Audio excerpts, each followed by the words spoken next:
The Mesa Chamber of Commerce Inside Business Podcast brings you a unique view of Mesa through its vibrant business community and the subjects that are important. The podcast is produced in the Mesa Chamber of Commerce Media Studio, sponsored by the University of Phoenix. Our podcast is hosted by Mesa Chamber of Commerce CEO Sally Harrison. Please enjoy this episode of the Mesa Chamber Inside Business Podcast. Well, good morning, everybody. This is your alternate Inside Business host, Communications Director Bob Nelson with the Mesa Chamber here. And we are here today to talk with one of the members of our Green Flag program, Laura Garcia, representing Best Translation Services. Laura, welcome. Thank you. Glad to be here. How are you? I'm doing awesome. That's fantastic. Fantastic. So let's start with a little bit about you. Tell us, introduce yourself to everybody. Okay, so my name is Laura Garcia. I have been here in Arizona since 2004. I used to work with a mortgage or a bank for 9 years here locally. But however, I've been in the mortgage industry for 22 years now, and I decided to meet the service of our community that was lacking the service. So I decided to go back to school, and I decided to also start my own business in the Best Translation Service to meet the need of our community. So let's start with a little bit about the industry of translation, because this is what I remember when your application first came in for the program. I was like, this is brilliant. This is, there are obviously translation services out there, but what have you learned about that industry and the demand for services in that industry? The demand is there. However, what I did come across is that the agencies or the services out there are all over the board. They're in medical, they're in court, they're in prisons, jails. They translate everything everywhere. And what I feel is going to be my specialty is the mortgage industry. Because that's where your background is, right? That's where my background. Just to give everybody a little bit of. Yes, that's where my background is, and because I was constantly being asked, can you take this call? Can you translate for this customer? I also worked on a Spanish-speaking team. And I enjoyed it. I enjoy mentoring. I enjoy teaching people something that they lack, information or knowledge of. So that's what I found out there is the services or the agencies are all over the board. And that's what's going to set me apart is that I'm going to be specific to a service in a certain industry to better service our customers. Cool. So tell me a little bit about how you came to find the Green Flag program and sort of how you got into that. That was awesome. From one of my instructors, Carrie. She forwarded an email, and I had that email sitting in my email box. I skimmed through it. I read it, and I'm like, I don't know what this Green Flag program is all about. And I didn't delete it. I just left it there because here I was getting my assignments done for my courses that I'm currently taking. I'm also taking management and HR management with Mesa College, which I love the college and the instructors that I've came across. But then I went back to the email and I'm like, let me find out some more. Then I seen Dan's name and I go, let me email Dan and find out some more information. So I started researching, and then I also went on the Mesa College website, and just once I find something, I start researching. And meanwhile, Dan got back to me and I got a call or, became more aware. I just looked into it more and I thought, should have done this 5 years ago. I really should have. I should have done it 5 years ago because I seen the need there. And I was so overwhelmed and workaholic, starting my day at 3 a.m, going to bed at 12. But I'm always I have to be on a fast pace. I feel time is money and money is time. And at this point, I thought, you know what, I'm going to balance out life, do what I've been longing to do, and something that I enjoy, like I said. So that's why I was really interested. I just felt the timing couldn't be better for me to start my business.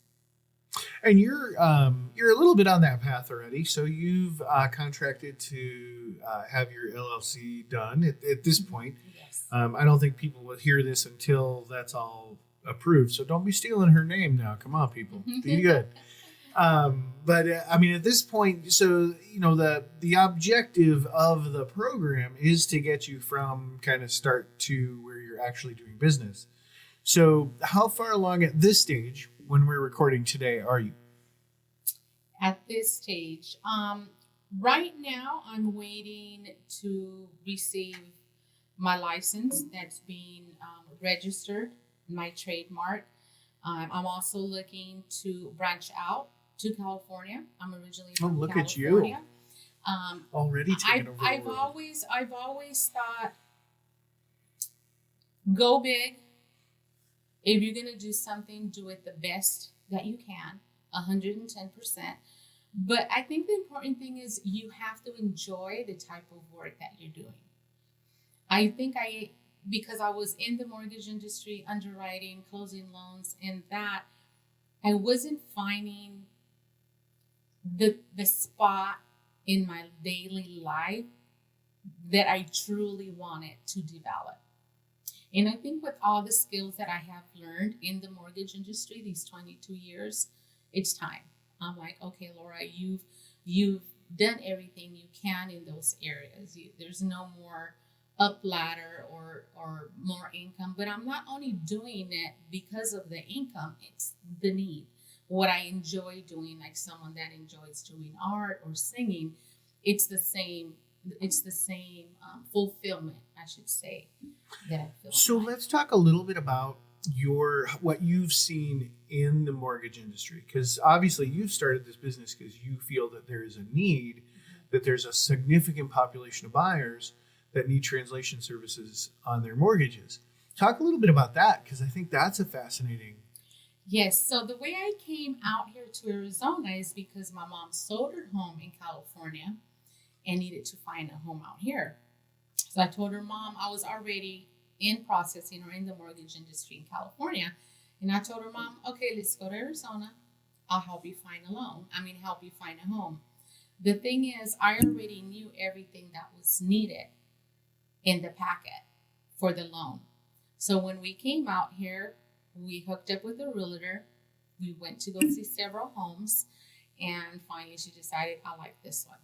Then we met with the loan officer and met in his office. I turned in the packet and he's looking at it. And I'm like, who put this file together?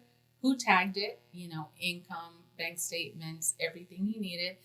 And I'm like, I did. And as he kept reviewing, and he looked at me, walked away, came back. He goes, we can have this loan closed in 3 days. And then by the time we were done, he's like, do you want a job? And I'm like, I'm not here for a job. I'm here to get my mom a house. I'm just here to help my mom get a home, get her loan closed the quickest possible. From there, then the next day, we went to a title company, the First American Title. We walked in, my mom sat in to sign. Of course, I had to translate for her. So when I met with the escrow officer, I'm translating everything, all the terms, Mom signed here. And she's listening to me. And she's like, would you like a job? And I'm like, well, I live in California. I just came out here. And she goes, People. we could, I could really use somebody who would translate. And I'm looking at her thinking she's just telling me that.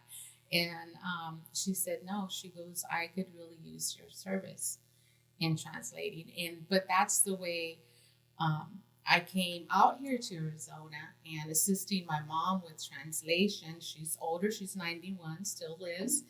But it's just, you think that they understand because our first language is Spanish.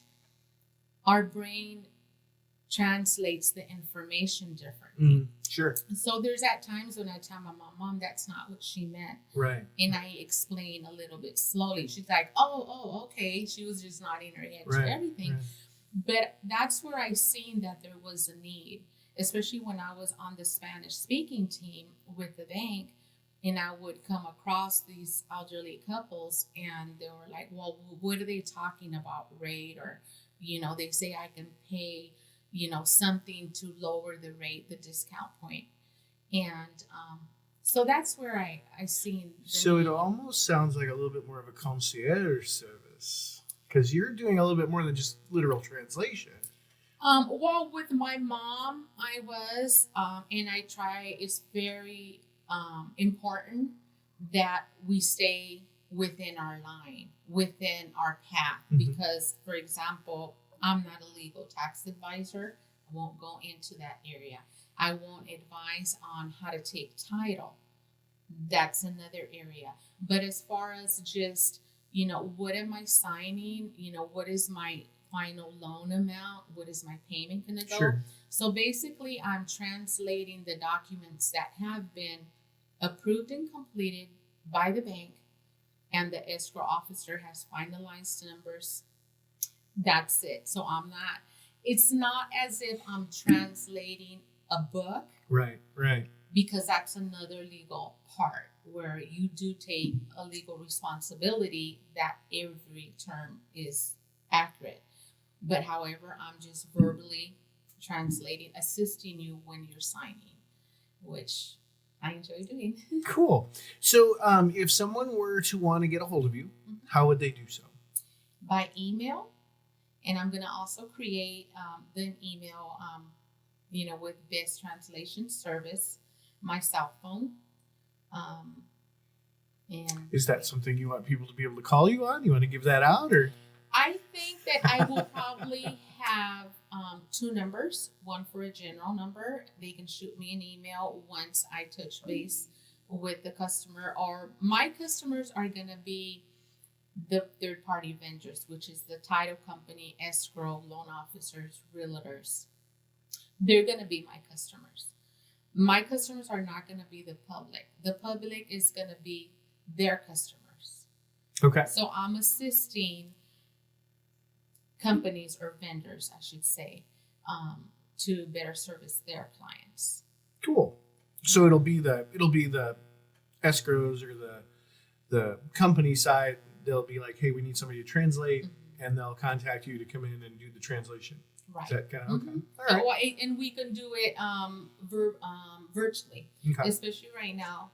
With everything that's happening in the economy, it's one thing that I wanted to do is be able to function and completely work from home, but be available, a virtual call, an introduction, Zoom meetings and so forth.